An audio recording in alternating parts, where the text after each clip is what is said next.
Salut à tous et bienvenue sur la chaîne, une nouvelle vidéo. Je vous emmène aujourd'hui de bon matin, matin grisâtre d'ailleurs, ça ne sera pas sous le ciel bleu, pour visiter un modèle qui me tient particulièrement à cœur. Vous allez me dire que je les aime tous. Non, non, mais en général, ceux que je vais visiter pour des abonnés sont des modèles qui correspondent à des critères de qualité corrects. Donc en bon passionné, j'ai toujours hâte d'aller les voir pour découvrir soit un modèle une disposition que je connais pas vraiment, ou en tout cas pour j'ai à cœur de trouver la bonne version pour ceux qui me les demandent. Donc là, on s'en va voir un Autostar, encore, bah oui, valeur sûre, hein. Un Autostar Atenor en capucine.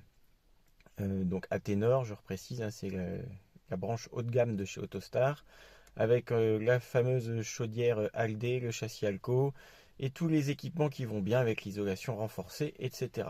Donc là, on est sur une grosse capucine, sur un Ducato de 2005, donc parmi les dernières générations de Ducato 1 phase 2, 2.8 HDI Power, donc le 146 chevaux, toutes les options qui vont bien, normalement en super état, avec une disposition sympa, grand lit transversal sur soute, dinette avec canapé latéral et grande capucine, donc une version vraiment familiale.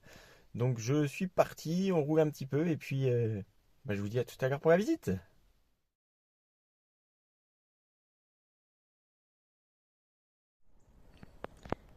Bon, bien voilà, je vous reprends, on est donc devant l'Autostar Atenor 641, c'est comme le port salut, c'est marqué dessus, d'avril 2006. Donc j'ai déjà fait le tour complet avec, donc je le connais, je l'ai découvert. Très beau véhicule, vraiment très bien entretenu. Tout de suite, ce qui saute aux yeux, comme d'habitude sur les Autostars, on a le polyester là qui est presque pas jauni. On voit que c'est un camion qui a dormi au garage très souvent. Il est vraiment très bien conservé. On va aller voir les petits défauts. Alors, chez Autostar, c'est assez classique ça. Ça ne prête pas à conséquence. On a le polyester qui est légèrement marqué au niveau du plancher. Ici, voilà. On le voit, et encore sur la vidéo, c'est pas quelque chose qui ressort de façon très évidente. Voilà.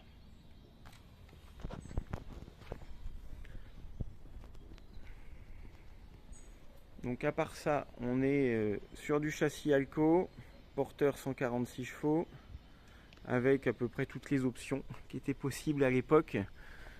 C'est une très belle série, hein. Ils étaient un petit peu spécifiques avec les feux arrière à LED déjà, qu'on ne trouvait pas sur les 2005, puis ça a été remodifié l'année d'après. Porte-vélo ascensionnel, manuel, hein. Ça tombe pas en panne comme ça, mais c'est extra comme système. Avec la manivelle, vous descendez, vous montez, ça évite de... On a tout à hauteur d'homme. Et qui vient forcément en complément de cette soute immense. Avec accès par trois côtés. La grande porte à droite, une plus petite en face et une sur la face arrière. Donc toujours aussi pratique, hein, comme tous les Autostars.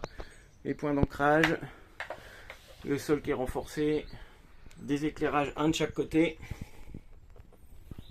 Toujours notre chauffage central avec les radiateurs qui passent de part et d'autre. Et la partie électrique technique avec le disjoncteur de 120 volts, le transfo et un coupe-circuit pour la batterie. Et une porte d'accès vers l'intérieur, mais ça on le verra tout à l'heure. On va continuer sur le tour extérieur. Très bon état des bas de caisse.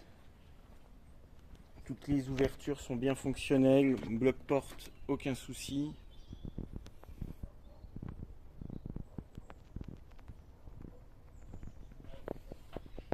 Accès au coffre à gaz. Deux bouteilles. Donc deux bouteilles qui ne resteront pas, hein. Le propriétaire, le vendeur les reprendra. Et on a ouf enfin des lyres de gaz qui sont à jour, qui ne sont pas périmées. Celles-ci seront à changer en 2027. Bien souvent, les gens n'y pensent pas, c'est pourtant la base de la sécurité. Cabine en très bon état, on a un petit éclat sur le pare-choc ici, pas trop méchant. Deux, trois petits impacts sur le capot, mais pareil, hein, comparé à ce qui se fait d'habitude, c'est très très correct. Les pneus sont récents, très récents, c'est des Michelin Agilis Camping Car renforcés du coup. Le bon montage adéquat. Là sur le côté gauche, on va avoir le local pour mettre potentiellement les cales, qui ne restent pas non plus.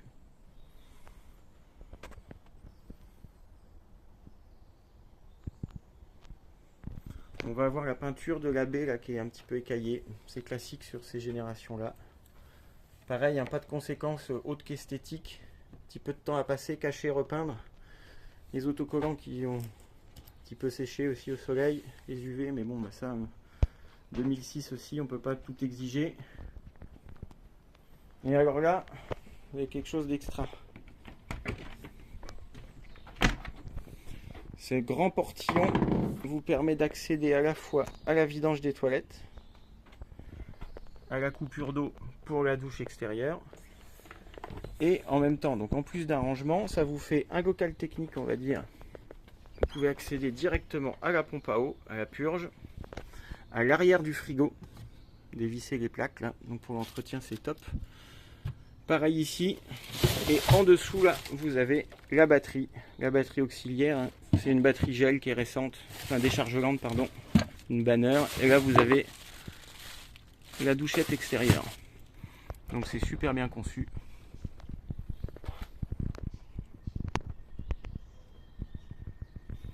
Et puis si on continue le tour, bon bah on a la prise de 130 volts et l'accès à la soute côté gauche. Il est en très très bel état, toutes les cornières, tous les habillages, les garnitures, tout est très chouette. Alors sur la partie sous-bassement, hein, parce que vous savez à quel point c'est important, on va aller en dessous, vérifier ensemble la traverse avant, qui est très propre, mise au point, merci.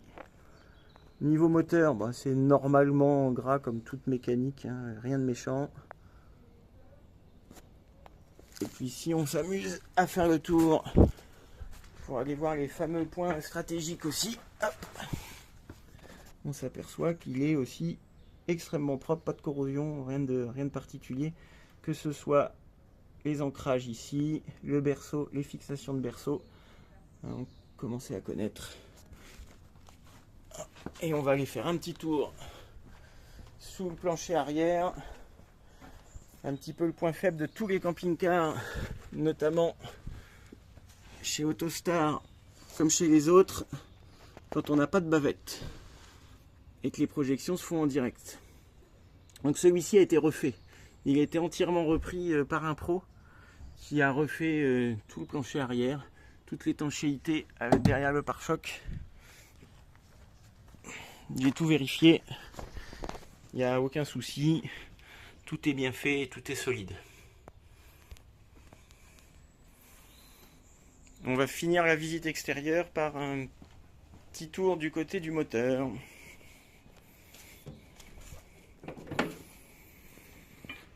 Donc notre fameux 2,8 litres HDI Power 146 chevaux, clairement l'idéal pour emmener un gros véhicule comme ça. Donc tout est en bon état, tout est propre, bac à batterie, support moteur. Rien de particulier, et on est bien sur un Autostar quand la mise au point se fera, merci, et notre châssis Alco. On verra pour les serroutiers tout à l'heure. Et maintenant on va passer à la visite de l'intérieur. Allez, on attaque la visite intérieure. Je commence par la traditionnelle contre-porte. Là chez Autostar, bien travaillé, moulé en un bloc avec une vitre ouvrante, du rangement. On n'a pas de moustiquaire, hein, je précise. Marchepied électrique. Oui, mais pas sur la porte. Ah oui. Contre-marche. Et alors là, vous allez voir un super habitacle. Hyper spacieux.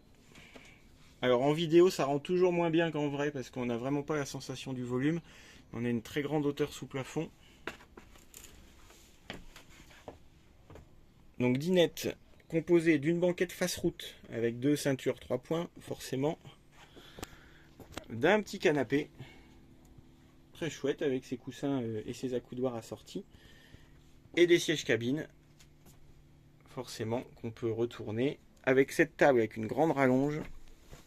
Avec un système très bien fait, limite domestique comme à la maison, vous voyez. Et là, je ne vais pas vous le faire, hein, mais vous avez la rallonge qui vient se positionner, puis ça se tire jusqu'ici. Vous pouvez largement déjeuner à 6. Des rangements partout, hyper bien conçu. Vous voyez, même là par exemple, ce rangement là, il y a même une niche qui est accessible depuis la capucine, qui tient lieu de petite table de chevet, on va dire, avec des rangements bas, haut-parleur, spot, tout est fonctionnel, les stores sont tous en très bon état, rien à dire. Petite lumière d'ambiance ici, autre lumière ici, et accès à la capucine. Donc on a un grand lit qui fait un peu plus de 2 mètres de long. Donc toute la capucine est moulée polyester monobloc, donc comme ça il n'y a pas de risque de fuite. Des rangements, des éclairages, un lanterneau là, et le grand lanterneau toit dôme juste à côté. Donc ici on peut faire un lit supplémentaire en tirant toute cette partie là. Il n'y a pas de coffre, hein, il n'y a pas de rangement ici puisque c'est tout le système. Et on peut s'apercevoir qu'on a les systèmes anti-condensation là avec les radiateurs qui passent derrière. Là c'est en fonctionnement, d'ailleurs il fait chaud. Toujours des grands rangements partout. La centrale de commande, la partie chaudière à la fois électrique. Quand vous êtes branché au 220 volts, ça vous évite de bouffer du gaz, ça c'est extrêmement important. Et en partie gaz et l'eau chaude, et puis les commandes classiques. Ensuite on va trouver le bloc cuisine, qui est compact mais très bien conçu. Réchaud 3 feux, piezo. Alors il y en a un qui est en panne, celui-ci, donc qui s'allume au briquet. Pour tous les autres, c'est classique. Et je demande de l'aide, vous voyez, impeccable. C'est tout bon. Merci. À côté, on a notre évier. Il y a une super bonne pression et de l'eau qui est bouillante. Il n'y a aucun problème là-dessus. Là, on va retrouver une hotte, hein, ce qui n'est pas une évidence chez tout le monde. Aïe, ça coûte trop cher, les petits détails, alors on les retire. Éclairage, des grands rangements, avec le régulateur du panneau solaire. En partie basse, alors vous allez voir, ces systèmes de fermeture sont aussi spécifiques de cette année-là. C'est des quarts de tour. Hop, un grand rangement coulissant, un double panier, tiroir à couvert.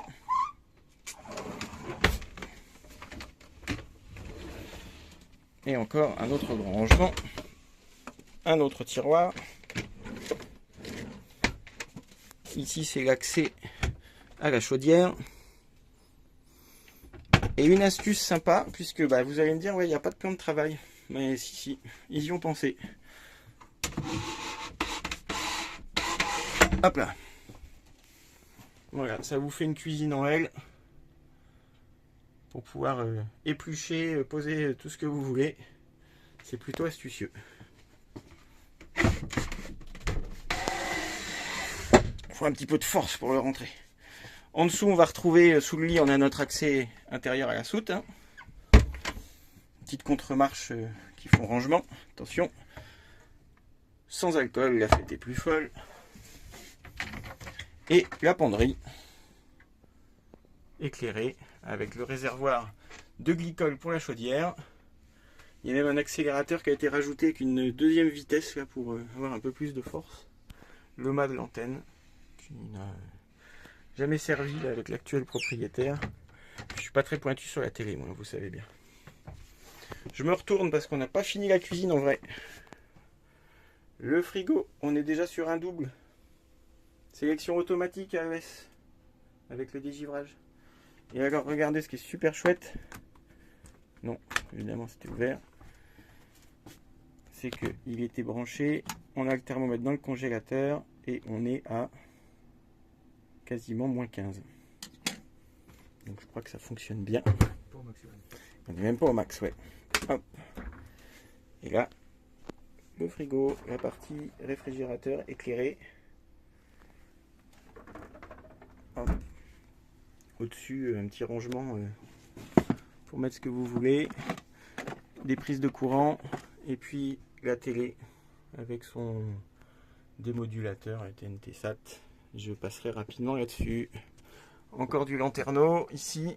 Ça, on n'en manque pas. 1, 2, 3. Quatrième, donc sur le grand lit arrière, donc lit transversal.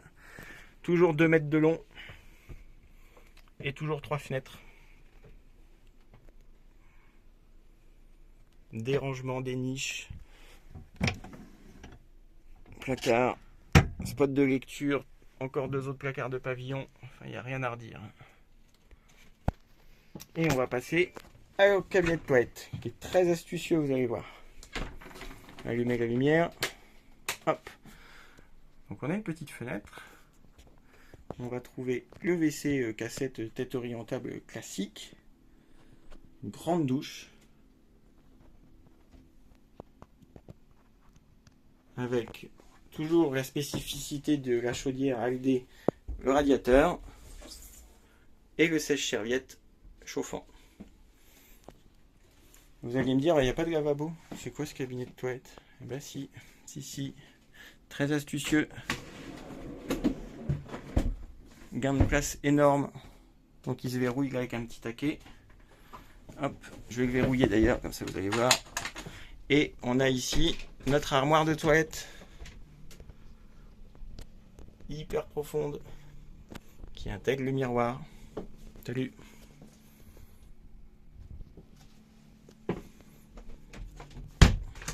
Moi j'ai un petit coup de cœur pour cette pièce là que je trouve vraiment bien conçue. Hop. Donc voilà pour la visite intérieure. Je pense que je vous ai tout montré et je vais maintenant passer moi à l'examen des papiers puis un peu plus tard à la conduite. Donc là c'est parti pour l'examen des papiers. On en a profité, vous voyez, pour mettre la rallonge de la table et retourner les sièges cabines. Sympa, hein? Juste avant de vous montrer les papiers, je vous refais le petit tour en cabine, puisqu'on a les super sièges qui sont en excellent état, avec même les lombaires gonflables, vous voyez les petites poires qui sont là. Et bon, on a notre cabine traditionnelle avec quand même l'option clim. On a un autoradio avec un écran qui se sort, qui fait caméra de recul et GPS. Et sinon, on a les vitres électriques et les rétros électriques. C'est toujours appréciable. Là, je ne retourne pas les sièges parce que la table est en place. Mais tout est en très bon état et on a un tapis, un sur-tapis en plus. Et comme dans tout bon Autostar à centrale chauffage ALD, on a le chauffage qui passe ici aussi. Une petite marche qui a été faite là pour éviter d'écraser la grille quand on va en cabine. Donc au niveau des papiers, on est complet. On a la pochette d'origine avec la notice de bord pour la cellule. Même les documents liés au châssis Alco, et puis toutes les notices de tous les appareils. C'est complet. La partie porteur, on retrouve la pochette d'origine avec notice derrière, hop, notice de l'autoradio, carnet d'entretien, il y a tout ce qu'il faut. Et au niveau facture, on est au carré. Sans rentrer dans les détails. Le contrôle technique c'est bon. Il y avait une défaillance quand on le branche pour la pollution. Le voyant restait allumé. Ça a été réglé. Hein, voilà. Batterie du porteur qui est neuve. Les pneus avant, neuf. Le kit de distribution neuf aussi puisqu'on était en juin 2022. Les roulements avant. Un petit peu plus ancien, mais en kilomètres 96 000 et il a aujourd'hui 112 000. Il y a un injecteur qui a été changé avec le changement du faisceau de commande à 95 000 aussi, donc c'est plutôt bien. Puis après c'est le suivi classique, les vidanges, etc. Tout est en ordre, il n'y a rien à dire de ce côté-là. Et je vous reprends pour le petit débriefing habituel de fin. Comme d'habitude, bon, j'ai pas filmé l'essai routier parce que c'est compliqué à mettre en œuvre, en plus avec le vendeur, etc. Tout s'est bien passé, encore un véhicule agréable. Le 146 chevaux Power fait bien la différence, surtout sur une grosse capucine comme ça. Le châssis à voie élargie, pareil, impeccable, pas de roulis, etc. Tout va bien. Un bon essai, bien concluant. Donc qu'est-ce qu'il en ressort de cette visite? Moi, je suis très favorable à ce véhicule. Alors oui, ne nous mentons pas, il est un petit peu cher. C'est un véhicule qui est affiché là à 28 500 euros.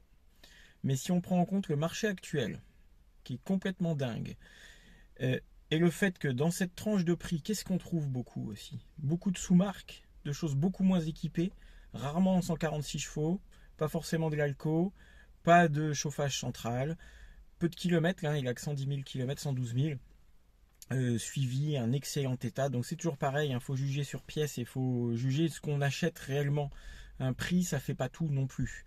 Là, concrètement, il correspond tout à fait à la recherche des abonnés pour du voyage au long cours à plusieurs. Donc moi, je suis favorable à cet achat, c'est ce que je viens de leur dire. Donc le véhicule est réservé, l'affaire se fait et il va être récupéré dans quelques jours. Voilà, merci de m'avoir suivi et à très vite pour une prochaine vidéo. Allez, bye bye.